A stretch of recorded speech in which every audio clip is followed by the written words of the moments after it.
biggest problem of the world today. People just don't believe that he's coming back one day. Oh no, do you believe he's answered? Okay, welcome. Giving all praises and glory to Yahweh, Ba'ashem Yahushua, Ba'ashem Ruach.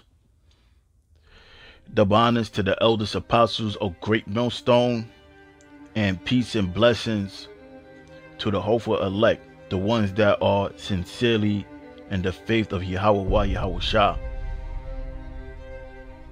So my name is Lamadia, and in this video I'm gonna talk a little bit about this global reset that's happening, or the conditioning of this global reset. And a lot of people are losing businesses. A lot of people are losing their jobs. People are being evicted. Landlords having a hard time to pay their bills because tenants are not able to, make payments. But all of these things are happening to bring people under a desperate state. Because when people are desperate, you have more control over them. This is 2 Corinthians 2:11, and it reads, "Lest Satan should get in an advantage of us." Now, what is advantage? In other words, to put somebody in a circumstance which make you superior. And that's what the elite of Esau are trying to do, is set up certain conditions and circumstances where he becomes superior over people, and you put your trust in him rather than putting your trust in the Most High. So it says, "Lest Satan should get an advantage of us, for we are not ignorant of his devices." And what are his many devices? His devices is his strategic ways to bring in his new world order.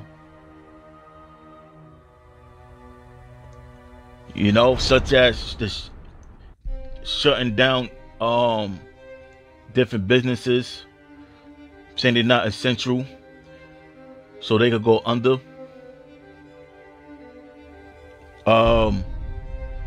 This social distancing thing, telling people to stay 6 feet apart from each other, because what happened is when you 6 feet apart from one another, it's easier to track a person through their phone. So these are some of the many things of his devices. So let's watch this clip real quick and come back. That you have fully recovered. We understand that you just suffered from COVID-19 yourself. Of course, we are about to have a very important conversation right now, because the most vulnerable, the poorest in the world, not only unable to work because of global lockdowns, but also seeing food prices surging because of panic buying and supply chain disruptions. How bad could it be? Well, it could be bad, and it is bad already. We're already seeing the symptoms at the beginning of the spread in Africa, which is going to be catastrophic. I mean, you've seen the disruption in some of the most sophisticated supply chain countries in the world, like the United States. You can imagine if you have a problem there, what you're going to have in the most fragile environment or economies in the world, like in Africa. And so we have just come out incidentally or coincidentally with a report of last year's severe food shortage, or the severe food insecurity for people. 135 million people literally marching towards the brink of starvation. And now compound that with COVID, we're looking at the possibility of 265 million people marching towards the brink of starvation. This will be an absolute catastrophe.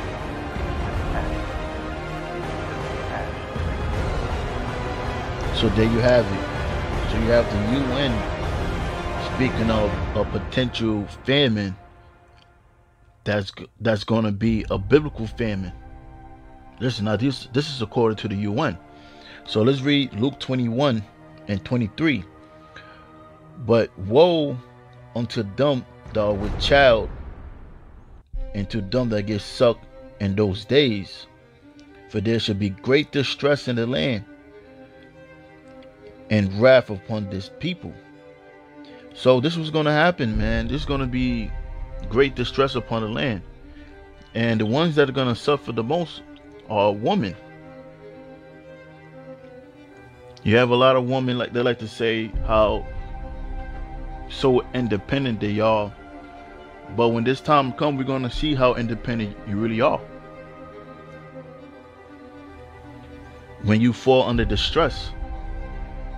Drama playing out on the Upper West Side of Manhattan, one of the most liberal sections of this country. Many residents in this bastion of progressive politics taking a pretty hard line about the scores of homeless people resettled out of shelters and into neighborhood hotels during the pandemic. Residents worrying about sometimes lewd behavior and about crime. Here's Lucy Yang. I've now purchased a sound alarm for my keychain. I'm signing up for self-defense. Michelle Benveniste used to feel safe on the Upper West Side until last Saturday night when someone started catcalling her and tried to follow her home. She says this man then loitered outside her building for several hours. Michelle is not alone. Many on the Upper West Side have noticed a drastic decline in their quality of life. They argue this once family-friendly neighborhood is being taken over by violence, drugs, public urination, open prostitution. The city admits they moved 10,000 people from homeless shelters into 60 hotels around the city, including 3 luxury hotels on the Upper West Side. A man sleeping at the entrance to a cafe. Another person is sitting on the street next to a shopping cart filled with their belongings. And part of a homeless encampment along 5th Avenue between 23rd and 25th Street. Of course, you feel like you don't want this for them. It's also really hard to live here, have children here, have small businesses here that are quickly getting put out of business because no one wants to come around their place of business because of the people that are surrounding it. Rachel Liverman loves the Chelsea neighborhood she's called home for a decade. But in the past year, vagrants have camped out and the problem has only grown since the pandemic. It has gotten so much worse. I would say this went from having a few people to having about 25 people living on the street with all of their belongings. In recent days, social media has lit up with disturbing video of maskless people living on the sidewalks, strewn with garbage bags and litter. Some say the problem goes far beyond that. People are being assaulted every day, fights every day. Forget it. It's a cesspool for drugs, a cesspool for violence, a cesspool for garbage. It's an encampment. It's disgusting. We need to do something about it. This man says he represents the vendors at the corner of 23rd and 6th and wants to make sure people don't confuse those trying to make an honest living with the gathering of homeless people. They're trying to set up and make $1. The city cleaned up some of the garbage bags yesterday, but many of the homeless here still need assistance in terms of housing and mental health care. The Corner Cafe, it's a place that my entire